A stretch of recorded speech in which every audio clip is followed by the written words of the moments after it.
Hello. What's up, everybody? Week 22. What's up, guys? How is that Happy even July. possible? Happy July. 22 weeks in service. How is that possible? I don't know. No fighting, nothing. Hard work, dedication, and alcohol. Excellent. Excellent. Welcome to the show, everybody. Happy July. Nick and George want to shout you guys out. We got a great guest on tap for tonight. You guys have been talking with him for the past few weeks. Really excited to bring him up here in just a moment. But if you're new, make sure to go check us out at 1925, the New York Giants podcast on Instagram, Facebook, and YouTube at 1925, the New York Giants podcast, or exclusively on YouTube at 1925 podcast Big Blue. And if you want to drop some comments for our guest, we encourage you to do so in the below. George, let's take it away. Who do we got for tonight? So tonight we have someone you might recognize from the Real Housewives of New Jersey series. All right. New Jersey's own. Okay. Loved by all the women and apparently most of the men. Frank Catania in the building. There he is. Look at those shots. You know, we were busting balls backstage about our age, but he looks like he kicked the shit out of all three of us at once. He looks excellent. Frank Catania in the house. What is going on? What's up, gentlemen? What's going on, man? How you doing? I'm doing well, thanks. Guys, thanks for having me tonight. I appreciate it. Yeah, thank you taking time out of your very busy schedule. You're supposed to be slowing down, my man. What's going on? So somebody forgot to tell me that. You know? Yeah, there's never no moss growing underneath my feet. That's for sure, gentlemen. So what's been going on this summer? How's it been? It's been good. It's been good. It's been busy. We have nonstop, nonstop, and the rest of the summer is still the same. We got a lot of things going on in my family. My son's getting married in Portugal. We got another wedding. We're all over it's been a busy summer, and it's going to continue to be that. Congratulations. Yep. Portugal. Yeah, I know, right? Exactly. So hopefully they'll slow down my football season. Hopefully. Nick was in Portugal, 6 months ago? No, that was 2 years ago, George, but time does fly when you're having fun. Geez. What part of Portugal? Where am I? I'm landing in Porto, all right? Okay, yeah. And then I know we're going, we're basically going, I think it's about an hour south from there, hour and 15 minutes south. And that's it. Just point me in the right direction, guys. All right, please. When it comes to knowing about where I'm going or where I'm supposed to be, that's what I have my wife for. All right. I was just gonna say that's the exact same thing I did. I said, where do I go? So I got a wife and I got an ex-wife that both tell me where I got to be and what time I got to be there. Yes, ma'ams. Yeah, exactly, for sure. So, Love it. Yeah, no, man. I was looking forward to this. I know we've been talking for some time. And I'm glad we finally got down to it, all right? Because I'm excited about this. This is a little bit different of a podcast than I normally do. I'm truly looking forward to it, gentlemen. Well, we're going to cover all the bases. All right, but starting off, Frank, for people that don't know you from TV, where did your story really begin?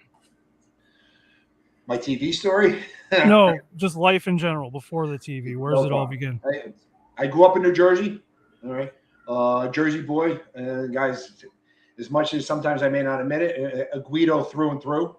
All right, you name it, I fit the entire perception of a Guido. It just now I'm a 62-year-old Guido, all right, with a lot less hair than I used to have, and I can't stay out past 9 because I'm too tired. Grew up in Jersey, all right. Ended up going away to college down in Delaware where I played ball. All right, came back, went to law school in Seton Hall, became a lawyer, got into bodybuilding. And then got into every other business that you can imagine at this point, all right, including in New Jersey, the cannabis space now. So, guys, if you think about it, I got to be honest with you, chances are I've done it. An entrepreneur, that's great. Yeah, incredible. So, were you always this ambitious? What kind of kid were you growing up? Were you a wild man? Were you loud? Yes. Yeah. I got myself in trouble. I never considered myself to be a bad kid. I always had a good heart. Sometimes gets me in trouble. But no, I was always, what the hell did Frankie do now? My father's name is also Frank, and he was involved in the online gaming and everything. And I think it must be 680 times at this point that he regrets naming me the same name as him. All right. So no, that's not me. That's my son. Oh, that's not that's my son. Yeah. So it was very interesting. Very interesting. My growing up. Frank, quick comment here. My fiance wants to say hi. Hi, Frank. Huge fan. Deanna Karen saying what's up in the comment section. Thank you, Deanna. Man. Deanna, thank you very much. I appreciate that. Thank you. Yes. Wanted to just throw that in there super quick. But Frank, who had the biggest influence on you when you were young? I know you talked a lot about your dad and family. Yes. All right. I was lucky enough to have guys. Not only my parents were divorced, but I had an incredible father who was involved in every step. Whatever school I went to, my father ran for election for the Board of Ed, and then he became the president of the Board of Ed, grammar school, high school. Came to all my games, no matter where they were. I played my freshman year at Cornell, so we traveled around some rural places. He followed. Then I went to Delaware, and he would always be at all my games. I had a mother who was incredible. All right, and she was an incredible mother. And between the two of them, I have to say they probably had the biggest influence on me. It may have taken a little bit of time, but they turned me into what I consider to be a good person. All right, I got a huge heart, guys. I got a huge heart. What position did you play in football? Just out of curiosity. I started in high school. I was a quarterback, a safety. Played safety down in Cornell, and then when I got down to Delaware, I basically got into working out and weightlifting. And by that time, put on some weight, and I ended up being an outside linebacker down there. So, at what point? So you played college ball. When did you realize that was a possibility, like to actually play at a competitive level?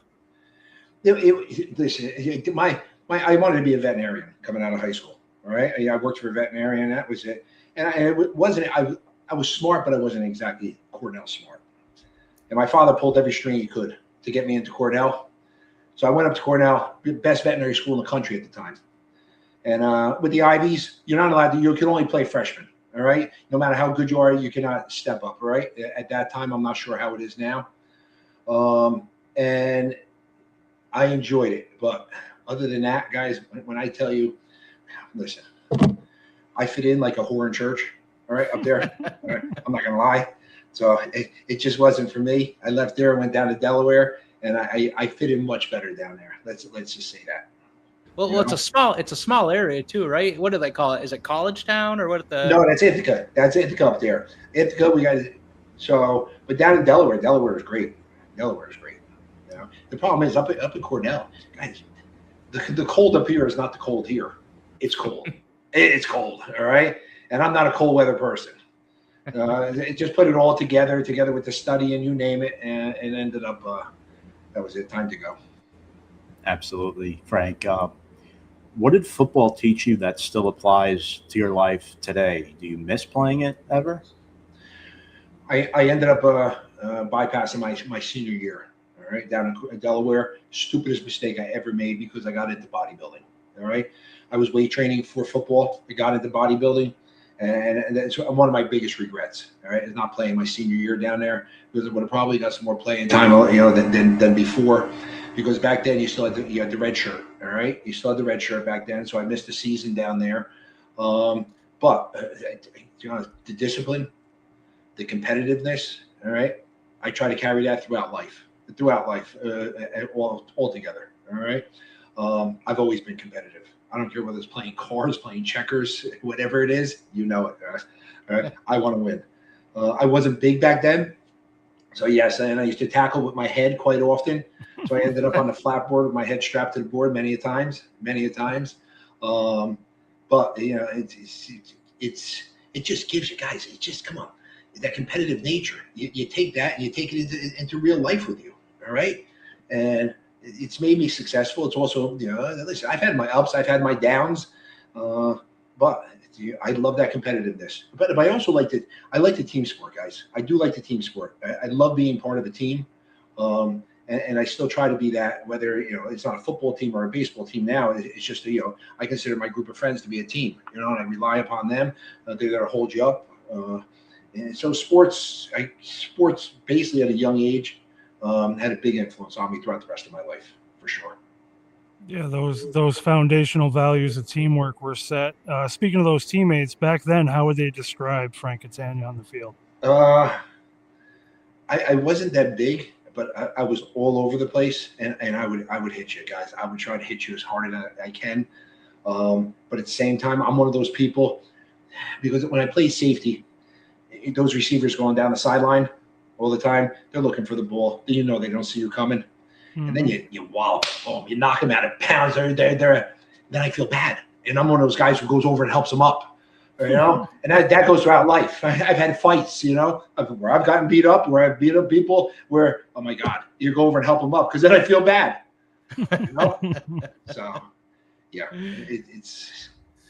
I've lived an exciting life. All right, no regrets though. No regrets. That's great. So you graduate from college. When does Dolores come into the picture? Did you meet her at school, or when I played in college? My quarterback was what's that? Richie Gannon back then.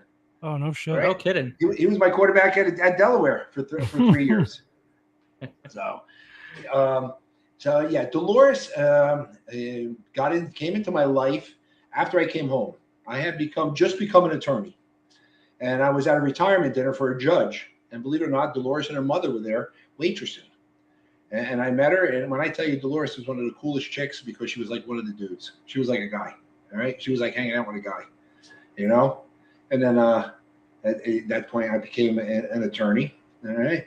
I did divorce, and my father told me he was also an attorney, all right? A divorce attorney as well. Got to be careful, Frank, all right? Because in divorce, when you're doing lots of divorce, these women look to you as if you're their knight in shining armor, because you're getting them what they want and you're protecting them. All right, don't cross the line. Yeah, Frank crossed the line not too long after that, and fucked up everything. So, you know. So, but I got to be honest with you. Despite that, Dolores will tell you, we got divorced in order to keep our family together. All right, and a lot of people, you know, they regret it. Dolores and I, at this point, I don't think we would have ever been this close if we had stayed together. All right. Not only that, she's close with my new wife. All right. So my kids are close. Guys, we go out together with Dolores and her fiance. We go away together, and that's what it's all about. It's all about, man. It's all about family. And it's unfortunately that you don't realize it until you get older how important family is. Oh, absolutely. But so they're close. What's that like for you? Do they just fuck with you? Honestly, I know not to make any trouble. All right. I really can't stand up to one of them, let alone put both of them together. All right. Not happening, guys. When you're explaining this, so I am also divorced. I wish you were my attorney. I might have fared better. But I'm divorced, and I also remarried, and we have a blended family. But I gotta tell you, just listening and it's so cool how great your co-parenting relationship is, but at the same time, I feel like that would be one of my worst nightmares. Having my ex-wife and my wife, you know, shopping together and having a night on the town. And I'm like, listen, it probably would be. Thank God, my ex-wife probably makes more money than I do at this point. All right, because of the show. So it's good. It worked out. It worked out okay. I gotta be honest with you. Knock on wood. Knock on wood here. I got a wife who's fabulous. All right. The most good-natured, the most drama-free, optimistic person you're ever going to meet. Ever going to meet, you know? And listen, they've asked her to be on the show, all right? Okay. But she's got thin skin, all right? She doesn't argue. She doesn't do anything. She would have been, you know, between myself and Dolores trying to protect her on the show, it would not have been fun, all right? But Dolores, listen, Dolores and I have a relationship that if you're around, you want to know something, especially if you're a boyfriend of hers, you realize you have nothing to worry about. All right, our relationship has changed. All right, you know, before she was a wife, and obviously a lover, but now it's to the point where she's. I hate to say it. I hate to use these words. Almost like a little sister to me. I'll do anything for her. All right, but it's changed. It's no longer the way it used to be. She's the mother of my children. She's an incredible mother. But at the same point, I have a wife now who's also incredible, and they get along. And that was it. The only one who gave me a problem with my new life was my daughter. All right, and that's only because they're close in age. Jesus Christ. Speaking of wives, real quick, I do want to shout out my wife, Tara. She's actually the brain thought behind this whole thing. We were laying in bed, and I'm literally rolling through emails with former Giants players, other influencers, and she goes, "You should reach out to Frank Catania." And in my head, I'm like, "Get the fuck out of here! He ain't gonna do it." Absolutely, man. So I said, "You know what? I'm gonna do it," and here we are. So thank you to your wife. All right, thank you. Oh, we have another wife here. Speaking of wives, Nick. Also, my wife, Danielle Godin. She wants me to say hi. You're her favorite character. Danielle, thank you, Danielle. This might be the first episode that all our wives are actively watching as well. Right, there you go. Also, Wendy Robinson on Instagram saying hi, Frank. She's awesome. All right. Thank you, Wendy. So we briefly, I don't know if you remember this, but last year, week 3, we briefly ran into you. We took a photo with you at the Chiefs-Giants game. Did you really? Yeah. Right there it is. Yeah, that's awesome, bro. Oh my God, that's awesome. So I was a little lubricated, and when you first walked by, you were with your wife, and not to be an asshole, but I went, Jersey Shore. But I wasn't trying to be a dick. And then I'm like, Nick, you're not the first, and you definitely won't be the last. All right. But I'm like, what an asshole. So we saw you coming back down to your seats, and we caught you. You were kind enough to take a photo. And like you said, you're very, very, very nice in person. Great dude. We were like, all right, maybe we can get Frank to come on and talk to us. Guys, I gotta be honest. I just love to have a good time. I like to joke around. The guy talk here. I enjoy this.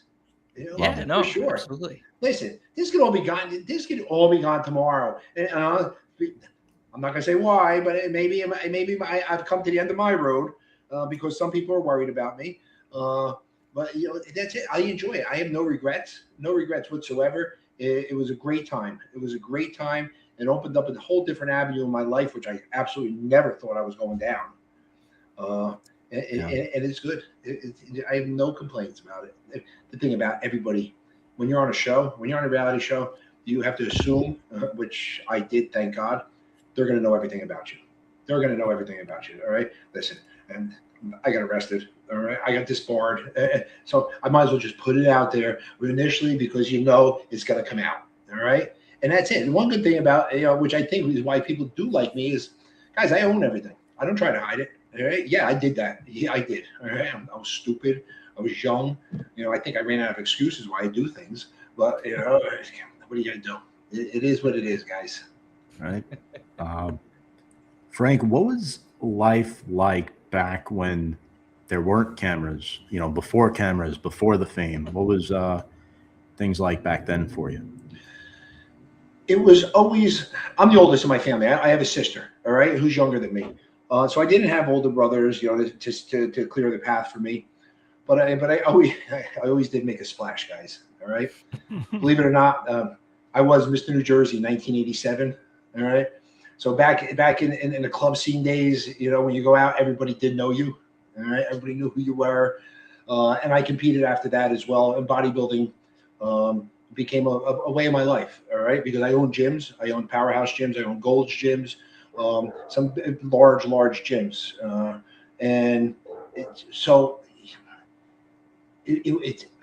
I always, when I was younger, yes, wanted to be the center of attention.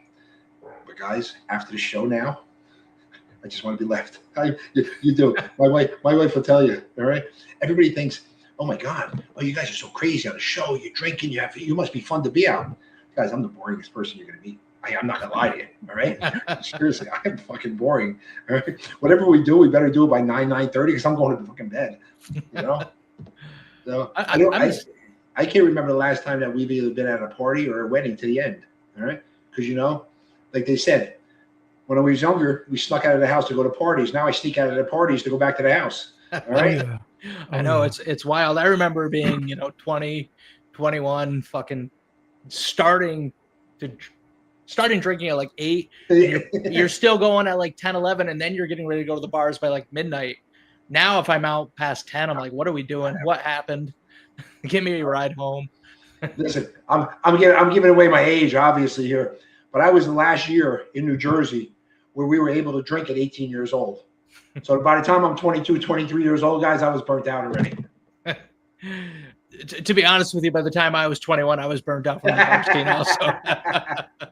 my first about every 10 years or so, I think I'm 23 years old again. And I give my wife the look like we got everything covered. The kids are good. I can go get fucked up. And boy, do I pay for it. I mean, boy, do I pay for it. Like I'm hungover for 3 days. It wrecks the next week. And I look at my wife and she's like, yeah, you're 41 now. This is over for you. I'm like, well, thank you. Listen, you're nowhere near it. Wait till you hit 50 and wait till you hit 60 then. Right? You think now it's not even a point of going out and drink. If I go out and have too much sugar, I can't get up the next morning. I got like a sugar hangover, you know? And I, you know, the thing on the show, everybody knows me, you know, when we drink my drink is a green apple martini. All right. And they always make fun of me. Oh, it's a girly drink, this and that.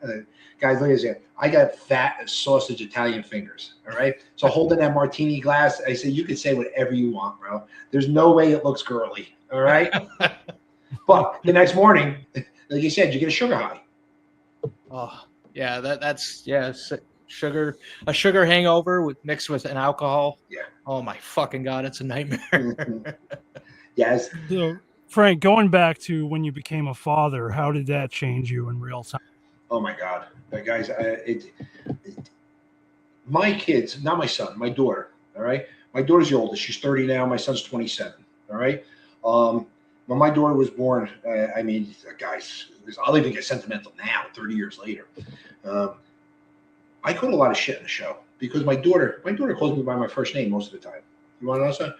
Oh, she don't respect you. Oh, what kind of relationship do you have? Guys, any father would do anything to have a relationship with their daughter like I have with mine. All right? Guys, when I tell you we are the best of friends, all right? And she didn't know whether she was a boy or girl growing up because I had her doing every boy thing that you could imagine. All right? She's a Baltimore Raven fan. All right? Unfortunately, okay? So she's a Raven fan. So what we did is every year we'd pick a different stadium in a country and go watch the Ravens play somebody. All right. Awesome. And it was just me and her. All right. Until she grew up, my daughter became a veterinarian. So until she went away to college and veterinary school, even in college, we still went away, but then she went to veterinary school and it stopped.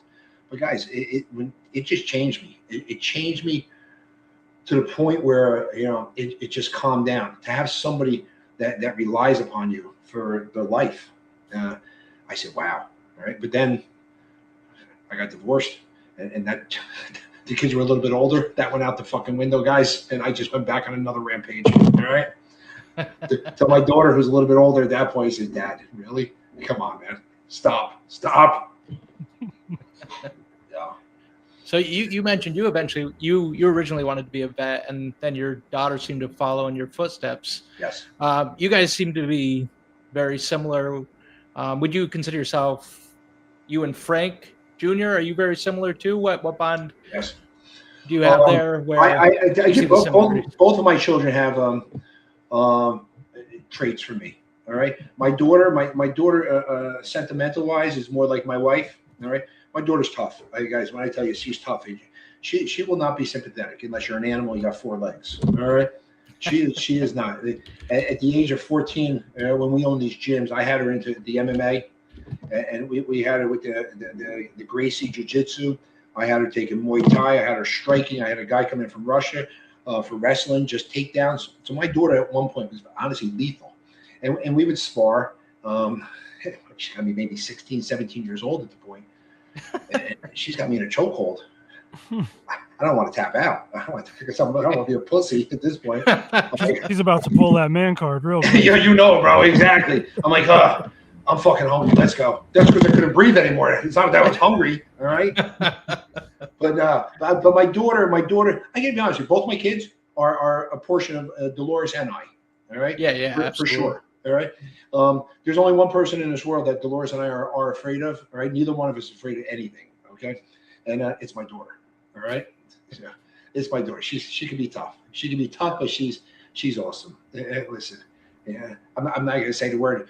She's a doctor. All right, we have a special name for her. All right, we call it. We behind her back, obviously, to her. Yeah, she kicked the shit out of you. Yeah. Oh yeah, exactly. I mean, we refer to her as Dr. CUNT. All right, basically, right. But she's tough. She's tough. She'll tell you. She'll tell you exactly. My son has a heart the size of gold. I mean, he's somebody that you want your daughter to be. All right, and he has an incredible fiance. We love her. All right, my daughter just got engaged. She's got a good fiance. Dolores just got engaged. She's getting married. So I got my 2 kids, my ex-wife, and I just got married, a little over a year ago. So, wow. Things are good, man. Things are good.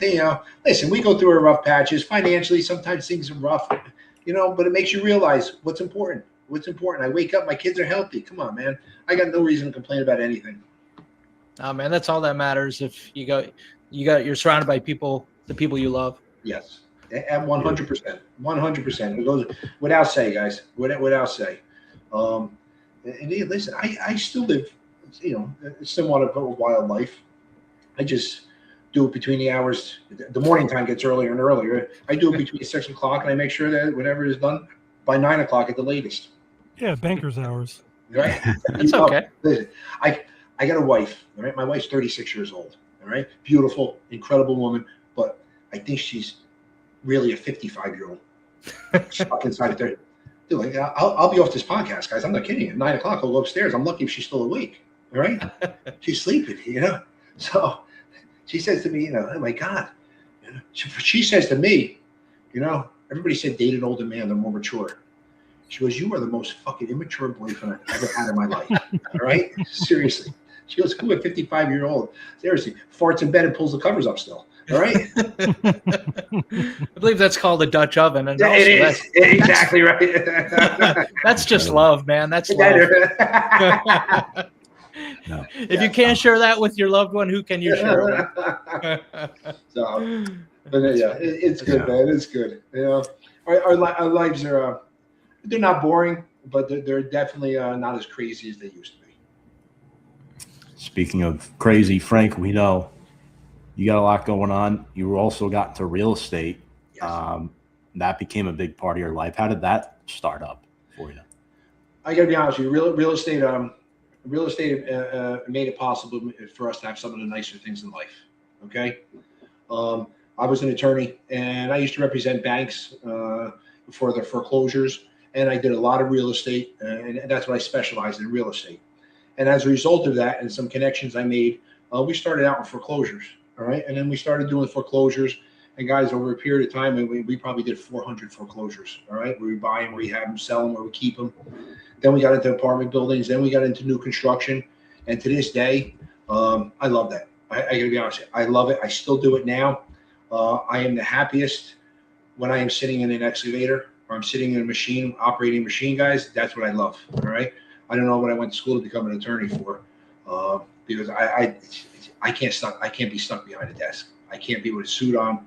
I like to be out there. I really do. And everything happens for a reason. As I said before, I'm the disbarred attorney on the show. All right. It happened for a reason. It happened for a reason. I don't think I'd ever be this happy as I am now if I was still practicing law.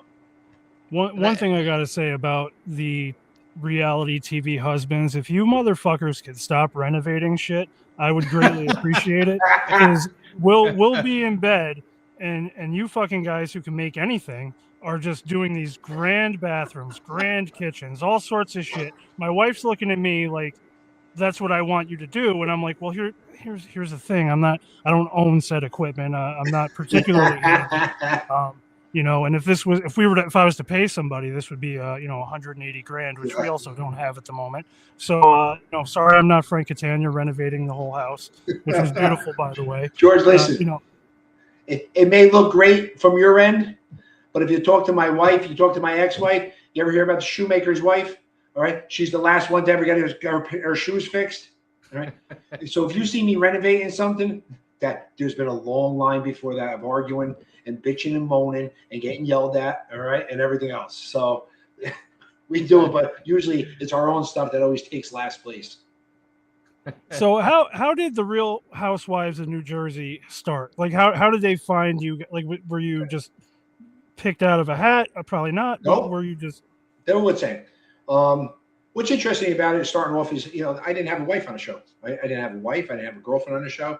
And initially started off with an ex-wife. And the fact that Dolores and I were always close.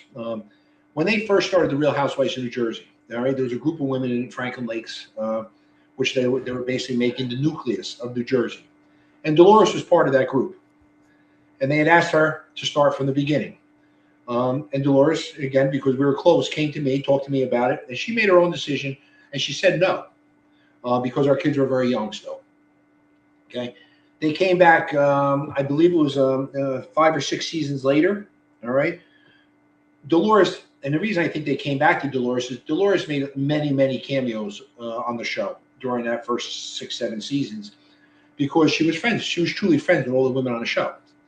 So when she came back and they asked her to be on after that, she said yes, because our kids were older. Our kids were older, went back on. And the one thing I can be honest with you guys, the one thing that Dolores and I, other than the fact that, that we have the relationship we have as exes, we're real people. A lot of people say to me, just like when we were talking before the show backstage, guys, we're relatable. All right. We're relatable. It's truly, oh, these guys do this, these guys do that. No, man, you want to know something? We do the exact same things as everybody else out there. All right. We do the exact same thing.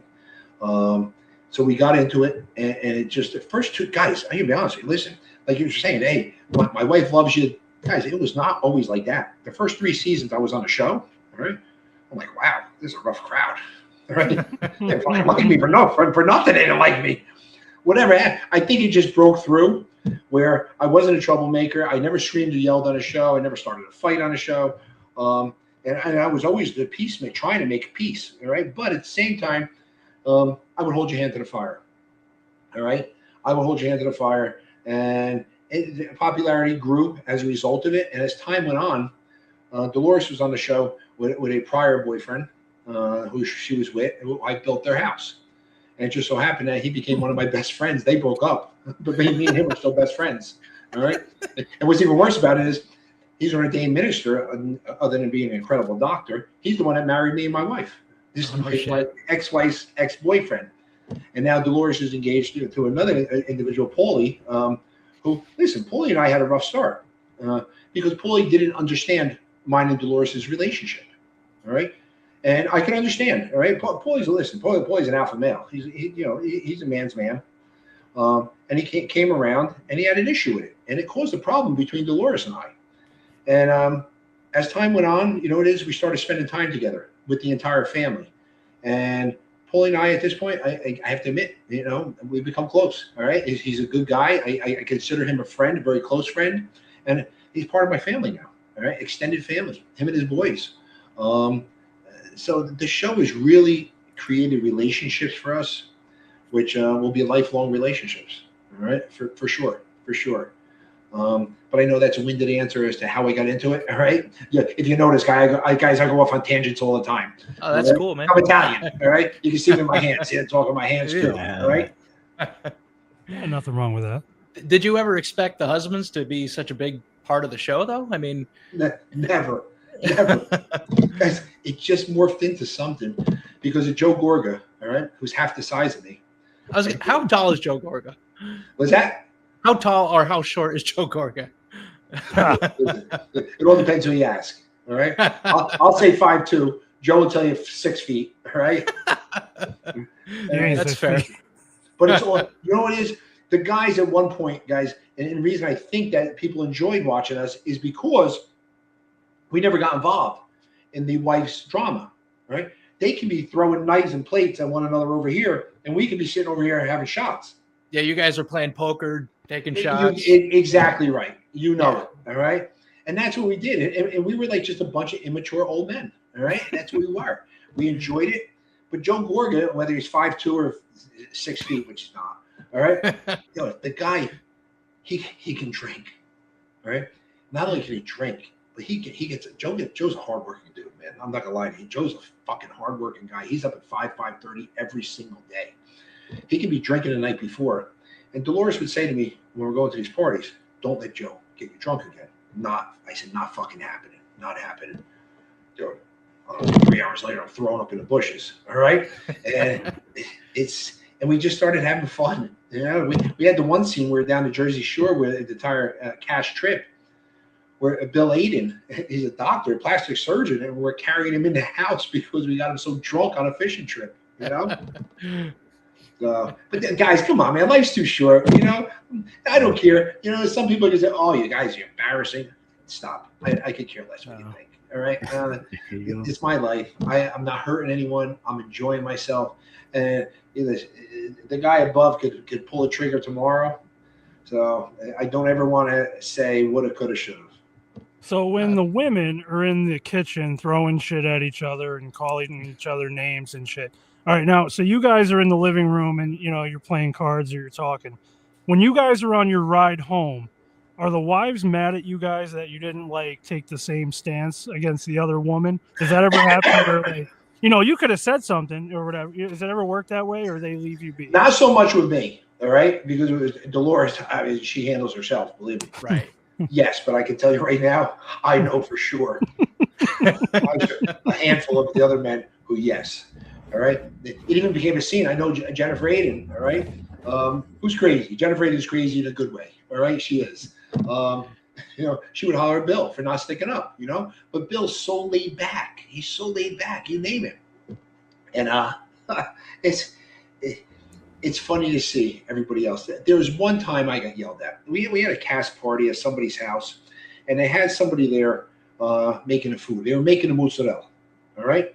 Making the mozzarella, they wrap it. They got the roasted peppers inside, and that's all I wanted. So I hear people fighting behind me, over here, over there, and I'm just standing there waiting for this guy to finish the mozzarella, okay? So just me and him talking. I'm talking to the guy. He's getting close to finishing now, all right?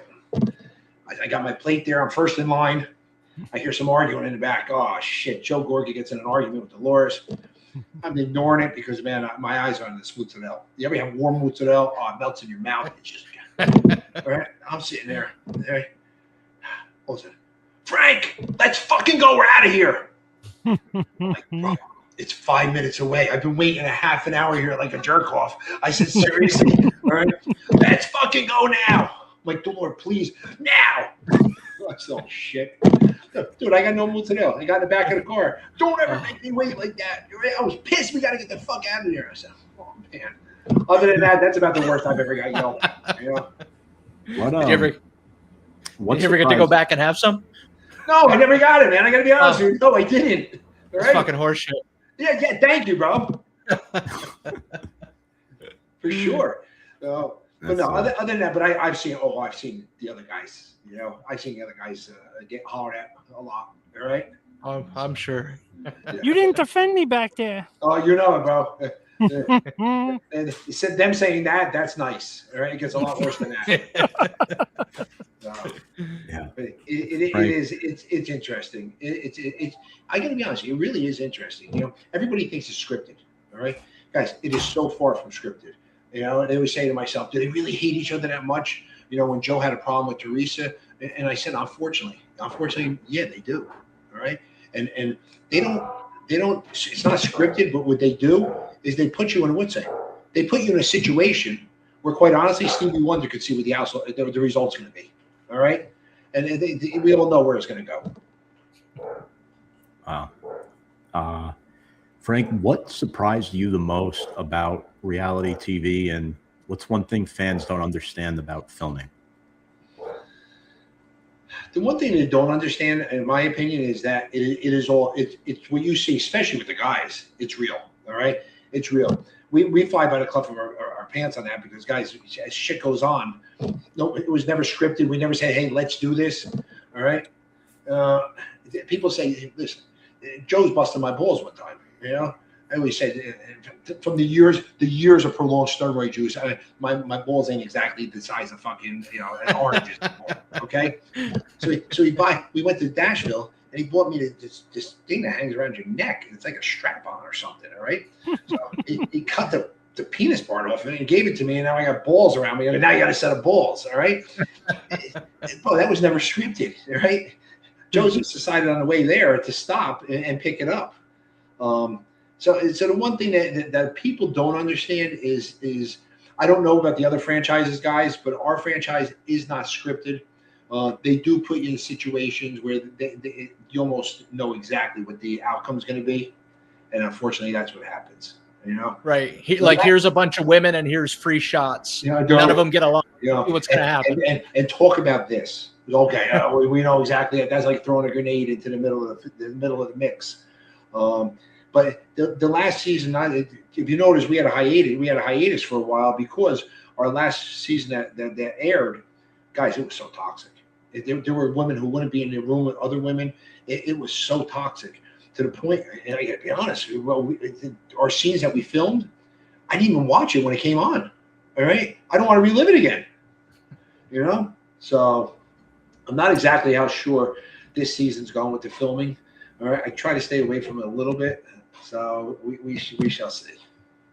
So Frank, we have 2 more segments if you would like to stay. We want to cover some of the Giant stuff, but this is too good to let go. No, let's do it, man. Absolutely, man. I'm here, guys. I'm here for as long as you are. All right. Oh, perfect. I'm not missing anything. I'm not missing anything except my wife sleeping in bed upstairs. Well, right? I keep looking up at 8:42, and you said 9 o'clock you fall asleep, so I don't want. Nah, dude, this is keeping me awake right now. No, good. Right? So let's move into a little bit of comedy with Joe Gorga. What is the Joe Gorga Frank Catania comedy show when you guys were running it? What was that like? What was the experience? We didn't get to go. So he would say, guys, what's good about it is it's geared towards the housewives, but it is funny otherwise. And let me tell you how it started, guys. And I'm telling you the truth here.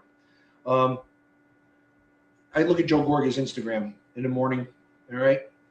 And I woke up one morning and laying in bed with my coffee, and I scroll through and you see Joe without a shirt on. You know, I got to be honest with you. What God took away from him in height, he gave him in a physique. All right. Joe's got a good physique.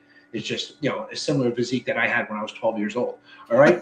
So anyway, so we sit there and I scrolled and Joe appearing at Caroline's. I said, wow, man, that's pretty cool, man. Because I know Joe did comedy. Special guest star, Frank Catania. Guys, I knew nothing about it. I pick up the phone. I call Joe. Joe, I said, what's up? There, hey, bro, what's the deal with this? Yeah, bro, we're going to have a great time. Don't you think you should have asked me? Bro, come on, just stop worrying about shit. We have a good time. Joe, am I getting paid? Joe, you're always raining on my parade. That's what he says. All right. So we go to Caroline's, and basically, I'm coming out, all right, beforehand to introduce him. Because it was at the same time that BravoCon was going on in the city. All right. So it's our crowd. It was 2 sold out shows. So I get out there and I just start busting on Joe. I start busting on his balls. Guys, it just came naturally because people are laughing, people are clapping, we're having a good time. And I just went with it. And I ended up being up there like 12 minutes. All right. And so he says, oh, bro, we got to do this here. We got to do this there. So we've been to so many different states. We've been to different countries now. And we do it. And right now it's slow because they're filming, but we shall see again after the summer. All right. But it's yeah, I don't know how I got into it, to be honest with you. I was roped into it, but I enjoy it. I gotta be, I do enjoy it. It's being one-on-one with your fans and your followers and just bullshitting and then laughing. And because at the end we do a Q&A, all right, with the audience where you get inside information that we're not going to say otherwhere. We're not going to say on social media. We're not going to say someplace else. So people enjoy it. People enjoy the closeness of it as well as the comedy of it. All right. So I do enjoy it. I don't know how much longer we'll be doing it, but it's a lot of fun, man. It's a lot of fun. That's awesome. Does Joe typically rope you into shit you're not necessarily ready for? Like, all the time, guys. All the time. I gotta be honest with you, all the time. All right. He does it all the time. Come on. But our comedy shows, all right? He talks about our comedy shows. And guys, at one time, I'm gonna be honest, listen, I was a well-renowned attorney. All right. Beautiful, my custom-made suits. I'd be in front of the judge, in front of the jury, and I enjoyed it. Just because I love like you're being on stage. That's what it was. All right.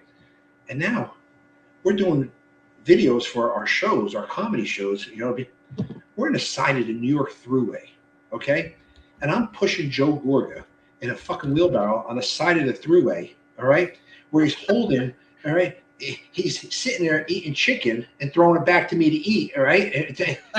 So the stuff that he gets me into, you know, it's ridiculous. Honestly, guys, it's absolutely ridiculous. At my age, I wouldn't have done this when I was 20, let alone 60. All right. That's So what I'm friends are like for, the- though.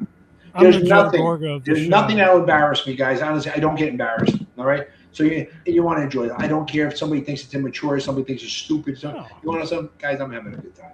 I'm not hurting anybody, and I'm having a good time. That's what it's all about. What's Frank? What's the funniest thing that's happened on stage between the two of you and Joe? Oh man, I think we had one venue once. All right, and it was a platform. All right, there was a platform there that we stood on rather than just standing in front of the crowd. All right, and the platform was about 18 inches high. Right? And I found out why it was there. So Joe can stand on it, and the people in the back of the room could see him. Right? All right. So I'm sitting there, and I'm on top of the platform. I'm out there, and I'm saying, "Hey guys, you all back in the back. You guys hear me? Good. You see me? Good." I said, "Because listen, Joe paid a lot of fucking money for this platform just so you guys can see him back there." All right. But we have different scenarios. There's been a time where I come out, I do my gig, introduce Joe, bring Joe out. Last couple of times, I've been in the middle of my gig, and Joe comes out. All right. And now we're both on stage, where he chimes in. I finish while he's on stage, and then I stay on stage with him as well, and we feed off one another. And guys, nothing is rehearsed with me and him, and we just hit it off. You know, the funny thing about it is, where we live up in North Jersey, he lives right around the block from me. All right, and down the shore where we lived, he lives right down the block from me. All right, but listen, Joe and I don't get to socialize as much, you know, but we still, we don't see each other. When we do see each other, it's like seeing an old friend, like you never missed a step. It's awesome.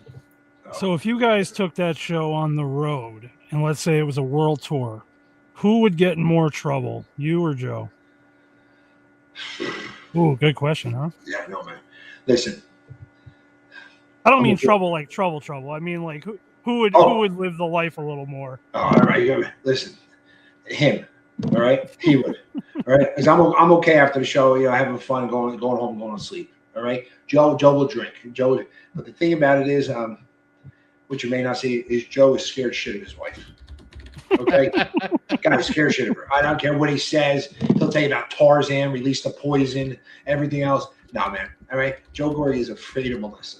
All right, he can say all he wants, and Melissa could be calling and everything else, and that's it. Joe leaves wherever he's at. He goes home. All right, done. So as much as Joe may end up in more trouble because that's just Joe's personality, until Melissa calls and says, well, you know, what the fuck are you doing? All right, why are you there? How do you know I'm here? Why? Because I got a tracker on you. That's fucking right. All right. So yeah, Joe will run home. All right.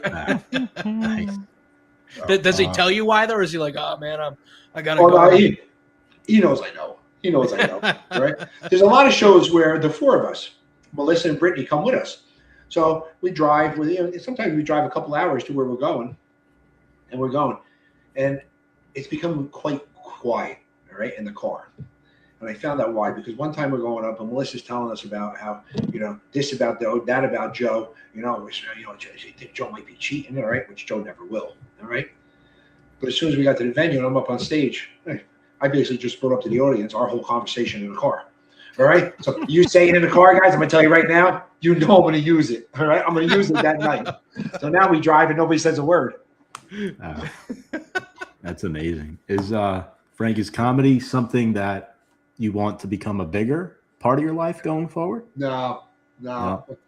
Guys, it's easy for us because it's a housewife crew. But guys, I got to be honest with you. I have a total new respect for comedians.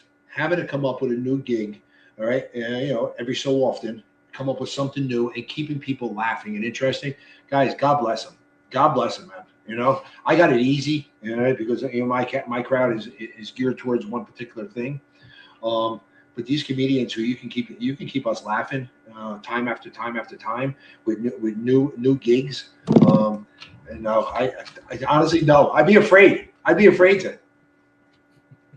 So we're going to finally transition into the New York Football Giants, being You got we it. are 1925, the New York Giants podcast. But I am going to segue it with a little bit of Real Housewives. Tiki Barber, did you and him know each other before that? During that, what was the relationship dynamic there? Because I'll be honest with you, I think we actually said this when I met you at the Chiefs game. I said I kind of dislike you guys because my wife makes me watch the show, you know. And I said one of the first episodes I remember catching, I'm watching it and I'm kind of like just paying attention, and fucking Tiki Barber walks in. So I'm like, what the hell is he doing? Yes. All right. And my wife goes, "Oh, that's Tiki." Him and his wife were on. Him and his wife were on for one season. And can I tell you something? It was not too long ago on a show. I think it was his radio show where somebody asked him a question about being on the Housewives. All right. And he said, honestly, he came back and he said something. I had a great time with Frank Catania. He's a good guy. He's a genuine guy. All right. Which is a huge compliment coming from Tiki. I had not known Tiki before. All right. Obviously, I know of him. All right. He came on the show. And when I tell you he was a regular guy, guys, there was no ego. There was no nothing. Even his wife. I can be honest, his wife too. And the problem that they weren't on the show for too long is because they're too nice for the show. All right. Exactly. I was going to say, you watch these shows and some of these people, you're like, wow, they seem like really great people. However, where's the drama? But Tiki's not stupid. All right. No. The one thing I found out about Tiki's a smart man. All right. He's a smart man. And when the guys, we go away on cash trips and the guys are going, let's say when we went out in the lake and everything else, Tiki's like, no, guys, I got work to do. I got a Zoom call I got to stay on. All right. So he didn't come because he knows. All right. That can ruin his personality. All right. Not his personality. It can ruin his entire reputation. Okay. Right. On it. But Tiki, listen, we had a great time with Tiki. Everybody on the show liked him. Everybody liked his wife. All right. But I think Tiki had too much to lose. Too much to lose on a show like that. Because, listen, some people say, you know, reality TV takes it to a certain level. All right. Well, the rest of his life between the broadcasting, between the radio, is a little bit above the reality TV. All right. And the only place he can go being on that show is downwards. The wild part, though, being the rabid Giant fan I am, say I was you, and they're going to bring Tiki and his wife. I feel like the first time me and Tiki are backstage, I'm like, you and I have to talk about something. The whole end of your career, the whole Eli thing. I was like, we're going to do the show together. We're going to make money together. However, I am not happy with you, young man. Can I tell you, bro? Well, first of all, nothing's off limits with us. I didn't get too much in detail or personal with him. All right. I would bust his balls though. All right. I said, listen, we're carrying shit into the house. Let's go buy, we go to the liquor store, carry stuff in. Tiki, you want me to take that bottle from you? Because I know you might fumble it and drop it.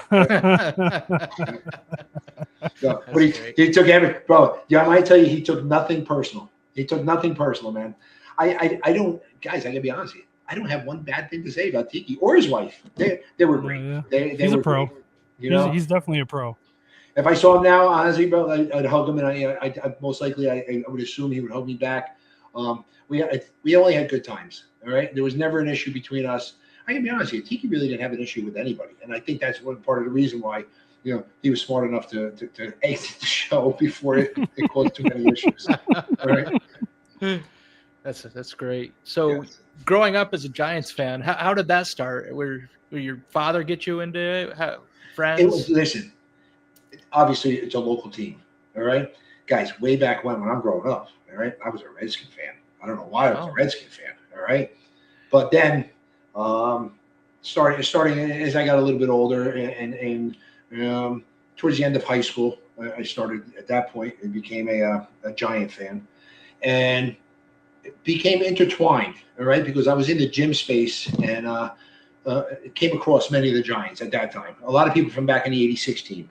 All right.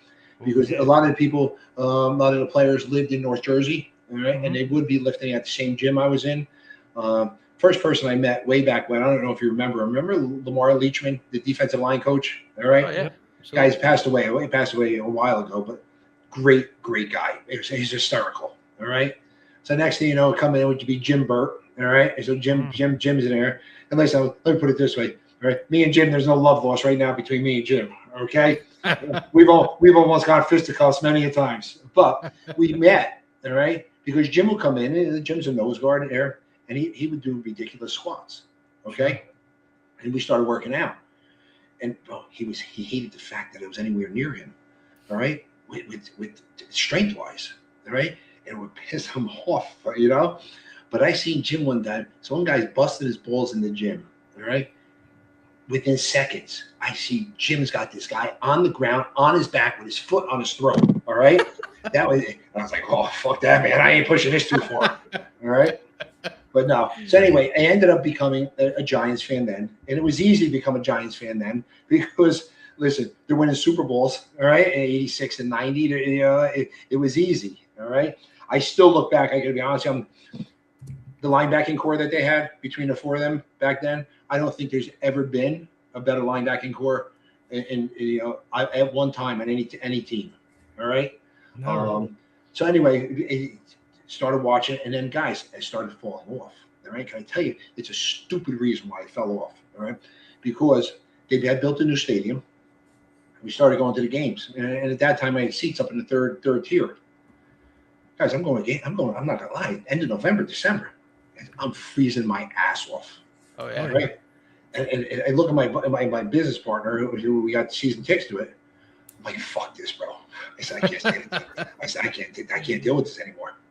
So then I ended up becoming a Miami Dolphin fan, all right, which I found out you go down to Miami at that time, and we had season tickets down there, which was nice because now in a beautiful weather. But listen, it's great. They have Miami Dolphins to watch, but if you're looking for a winning team, you're in the wrong place, all right? Every year this is gonna be our year. Every year, all right? So then after that, I followed Tom Brady to the Bucks, and I would go down to the Bucks and watch them a while, all right? But I got to be honest with you, last couple of years, especially last year, a lot, guys. Between Dart and between Scatterboo, it revived. All right, my excitedness. Okay, and having our new coach come in as well, it makes it exciting. And quite honest, this is the first season in a long time, which I'm looking forward to watching the Giants. All right.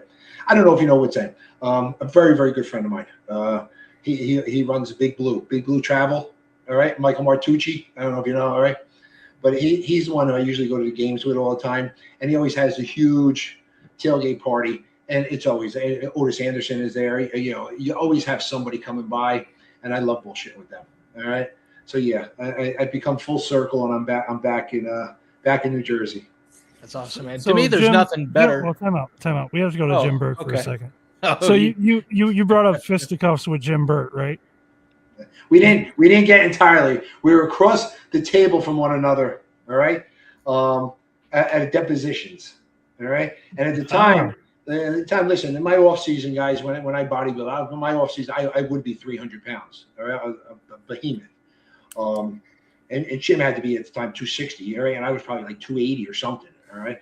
So when me and him went at it, between the course stenographer and the two attorneys, I don't know who was looking to get out of the room quicker. All right. So Jim and I were business partners for many years on many different projects. Okay. So, cool. Needless to say, Burt, when he went to it didn't work out too well. Right. Well, I was going to say Jim Burt, obviously a Giants player, great player. He went to the 49ers, and Jim Burt is the reason Joe Montana was no longer a San Francisco 49er. Are you serious? Jim Burt did a dirty hit on Jeff Hostetler. He knew Jeff Hostetler had a bad patella. He put his helmet on it. And when Leonard Marshall and Banks and all these guys went back to the huddle, they saw it, and they knew Jim, and they said Jim was a dick. And they said, we are sending all the dogs this down. We are sending the whole house. Leonard Marshall gets free, crushes Joe Montana, pretty much cripples him. He's out of San Francisco. His career is never the same. So Jim Burt started all that. Anyway, that doesn't surprise me one bit. All right, Yeah. guys, it doesn't surprise me one bit. All right, so I'm glad you brought that up and not me. We don't have anything to lose with Jim Burt. You might. Exactly at this point, right? So, oh man, Frank, do you remember like your first Giants game, like going? oh shit, man. No, I don't. No. I know it was my father. All right, and I was young, guys. I was young.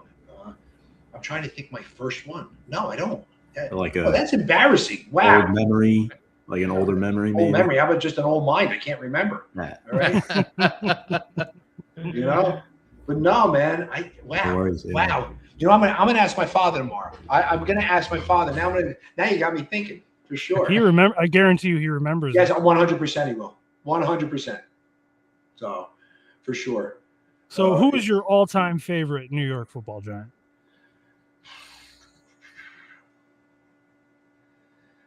Guys, honestly, listen. I live around the corner from Phil Simms. All right, but you want to say, listen, Phil's the nice guy, but Phil had a reserved, quiet personality. All right, Oh, yeah. so I see his one son. I see every morning. We go to the same breakfast place. I see him there maybe 2-3 times a week. But I'm trying to think. I think it might be Harry Carson. Good answer. I think it might be Harry Carson. Now, listen, all right. Obviously, we're not talking about the greatness, all right. But if we're talking about it, I gotta say, listen, Tommy DeVito, all right. Even though he's not with us anymore, all right. Him and my son went to school together, and they're still friends to this day. Oh, no shit. Oh, no Yeah. shit. So honestly, maybe Tommy, just because I know him and he's a nice kid. Oscar, right? Yep. But no, I'd probably say Harry Carson, man. That's guys. I did like it. I probably even like him more after he stopped playing. After I met him, is Brandon Jacobs too. Yeah. All right, Who's a monster of a man. He's absolutely. And when I see him, you know what I think about?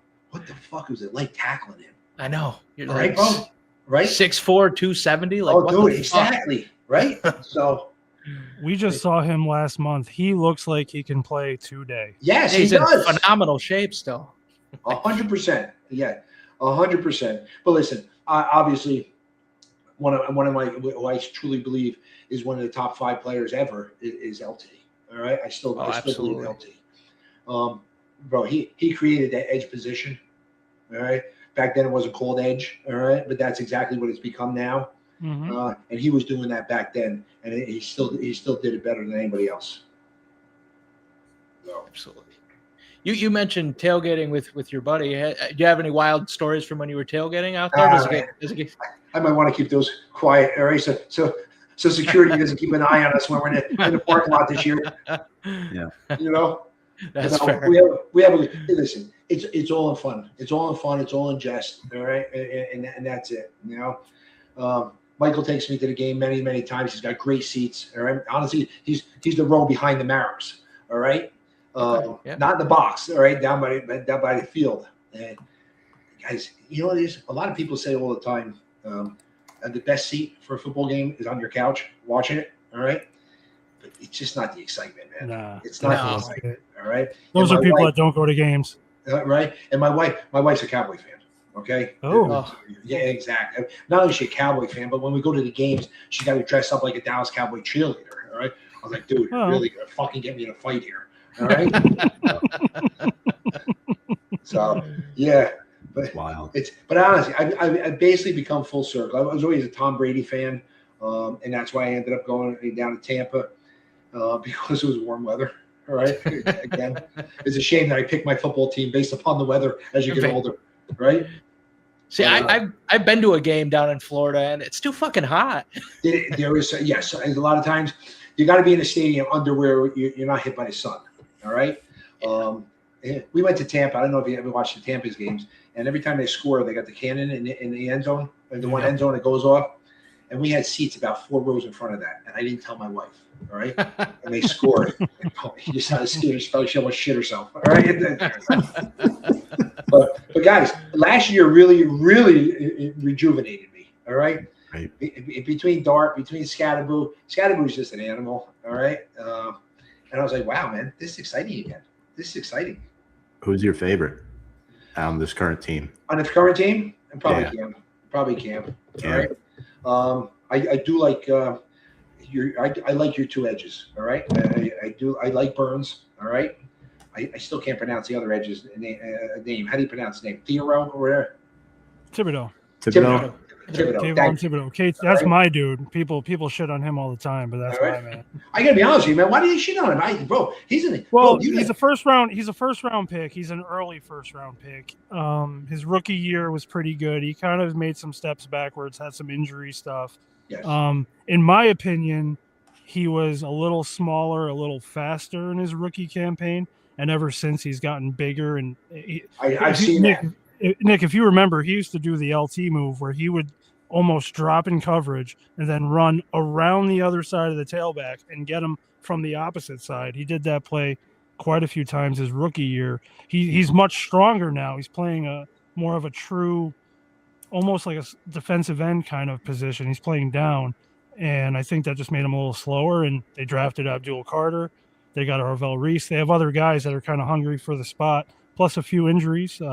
But KT is a dog, dude. He's a dog. When he knocked that dude out of the game and started doing snow angels, I was like, this kid's he's a killer, you know. Dude, and when you see him, you don't realize when you see him in person, dude, they're monsters, man. Holy shit, they're monsters. Yeah, I remember going to a game and we spent the night in the hotel, and the Dolphins and the Jets were playing the next night. And we get off, me and my wife we're in the elevator, we get off, and this gigantic human being enters the elevator with us. Clearly a lineman for the Dolphins, but this motherfucker was like 6'6", 300 pounds, but it was like all muscle. I'm like, he could murder both of us with his bare hands. And there's but they're not only bigger, they're stronger, they're faster. Fast, yeah. And that's why, listen, a lot of people, have an issue with the new kickoff rule. All right, I'm in favor of it. All right, I'm in favor of it. It looks stupid. I'm not gonna lie, but guys, when you have guys that size going that fast and hitting that hard, all right, no, you can't. All right, I can testify to the point of getting hit in the head way too many times. All right, believe me. I think it's a good move. I got to be honest with you. Yeah, I do too. I'm just shocked college ball hasn't taken. Yes, right. I know that. Or high school. They're still doing it the old way. Yes. Fucking. Yep. It's wild. Frank, one last question on the Giants. Give us your record prediction, if you had to, for 2026. Well, where do we stand on Cam coming back?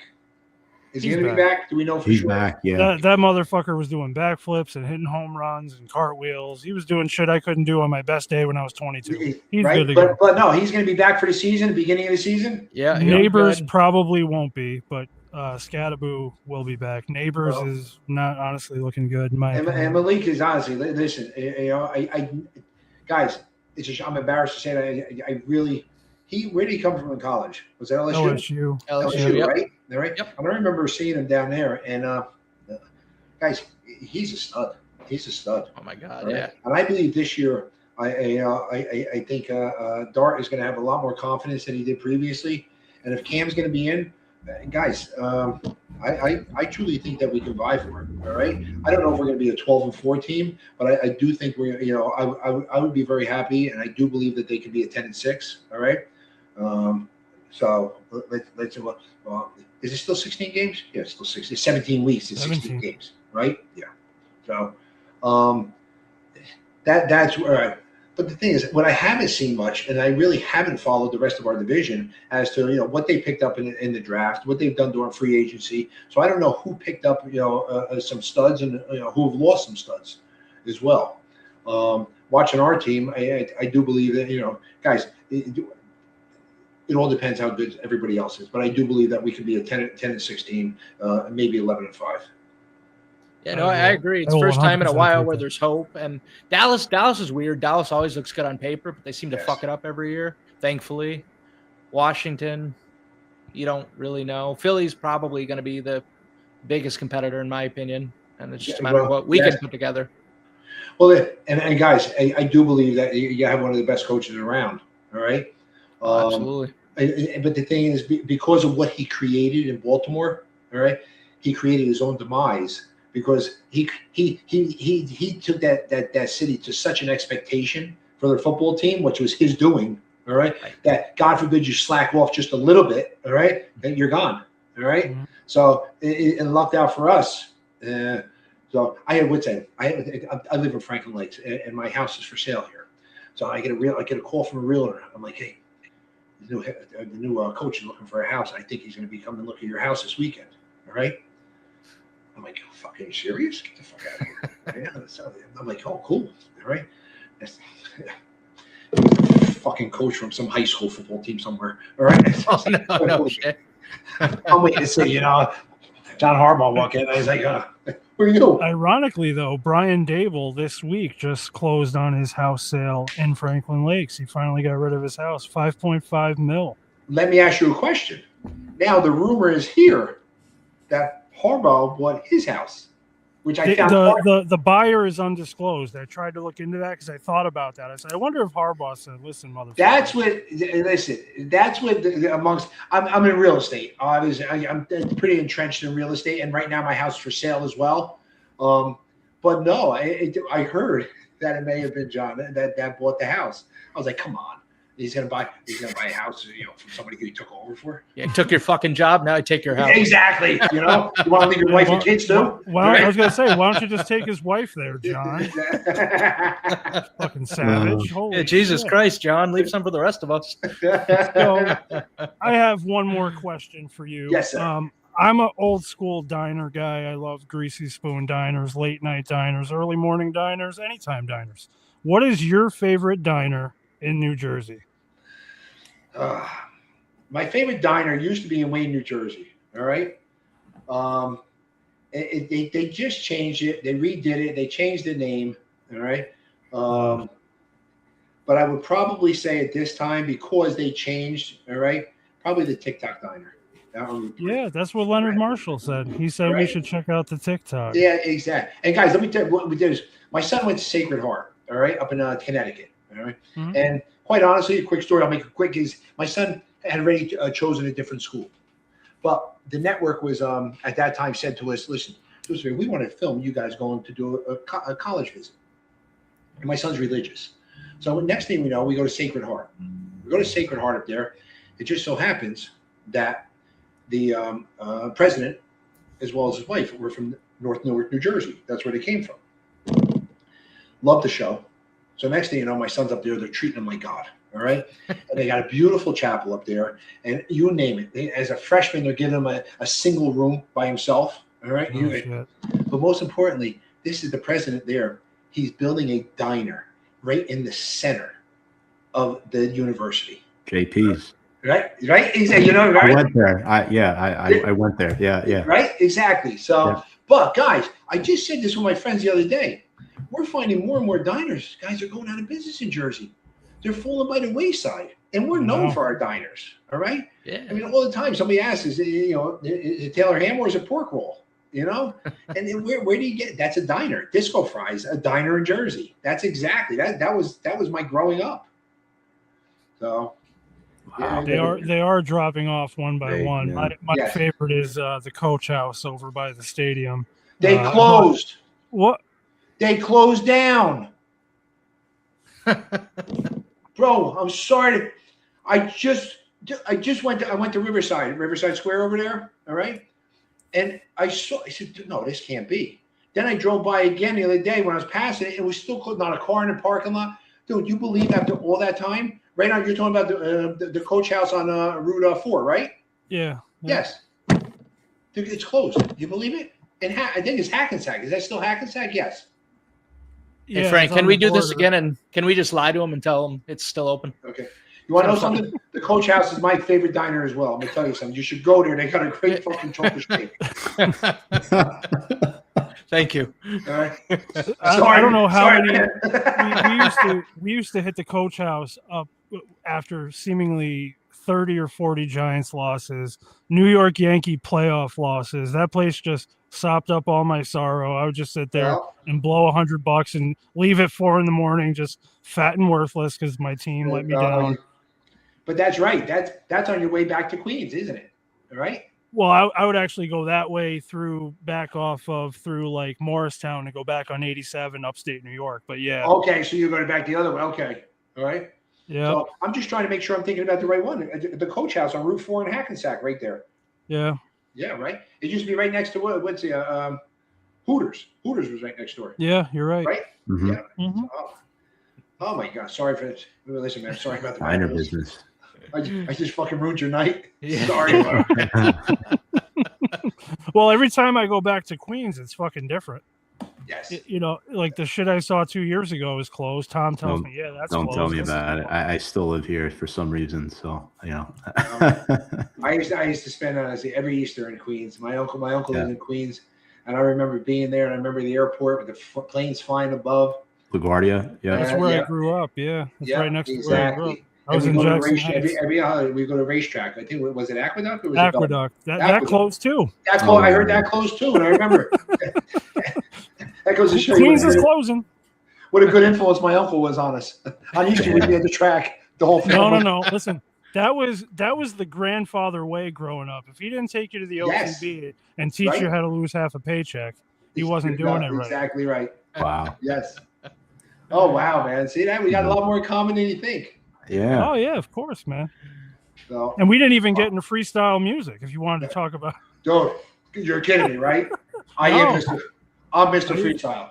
I used to bump all that stuff when I was in high school. Me and Sure. Tom's brother Danny, little Susie, Raquel, Cynthia. But I still all would sorts of say, stuff. I still go around, and I do introductions for the freestyle.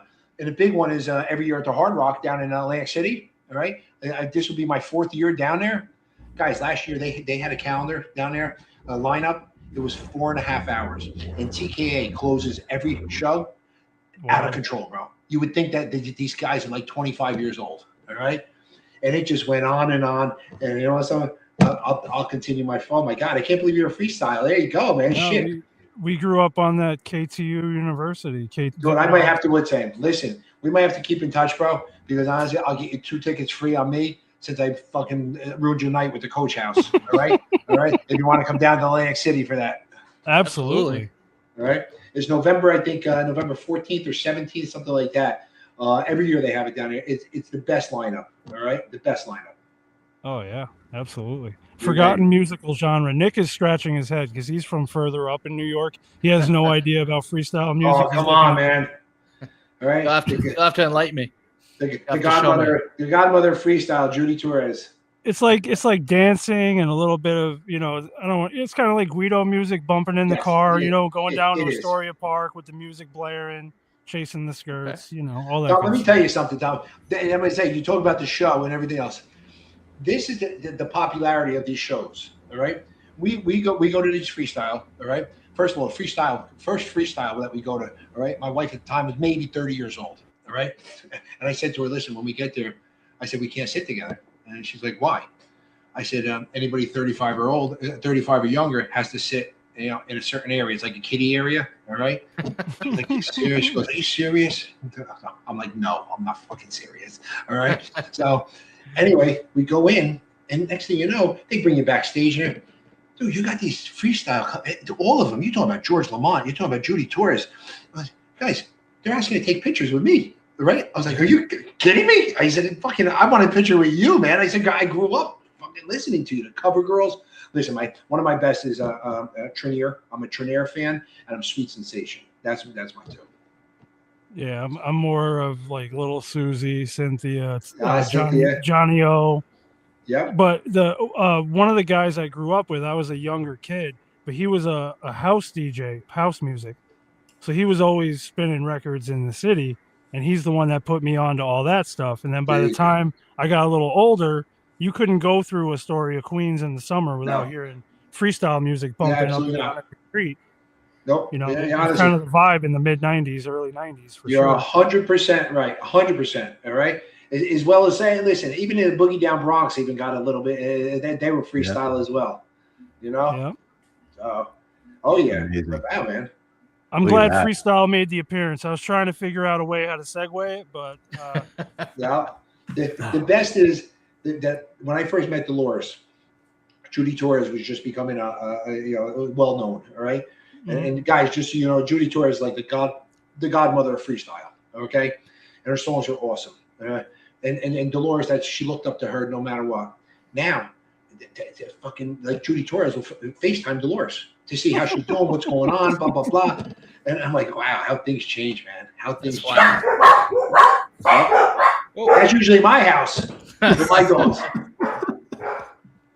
So. Oh man. Well, Frank, we thank you so much for joining us tonight on 1925. We had an absolute blast with you. Good. I'm glad to hear that, guys, because so did I, man. I got to be honest with you. So did I. You guys, it was a pleasure talking to you. Like we I think we hit the entire spectrum. All right. We did. We hit all of it. Yeah. All right. So is there anything you got coming up you'd like to promote? Honestly, right now, quiet. Right now, it's quiet. Okay. That's it, man. Keeping it quiet. I told you we got our house for sale up here, and that's it. When this sells, I think me and my wife may be making a move down to Florida, man. All right. So keeping something up here, all right, and go back and forth because the cold weather. As you get older, and I beat up on my body growing up between football, between weightlifting. Dude, this cold weather's killing me, man. Killing me. My parents are down there too for the same reason. Yeah, so. Right? Yeah. Right? Exactly. That's great, Tom, that you're comparing me to your fucking parents. Thanks. Right? I am the same age as your son. Exactly. Hey, Tom, why don't you go fuck yourself? Where are they, Tom? Where are they down there? Palm Coast. Nice area. It was built by New Yorkers, that town. Yes. So, yeah. Guys, I'm sure you know. Listen, down there, Florida is becoming New York, New Jersey. Right. All right. That's exactly what it's becoming. And that's why I like it down there. All right. The restaurants down there are becoming fucking awesome Italian food. Yep. You name it. So, for sure.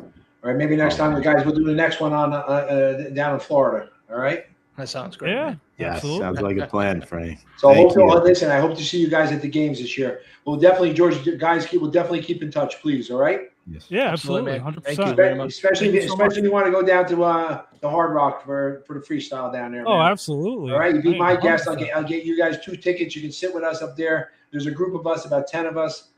You know, it goes on for 4 hours, so we usually last for like 2 hours. I take a nap in my seat, then I'm ready to go the other 2 hours. That's amazing. All right.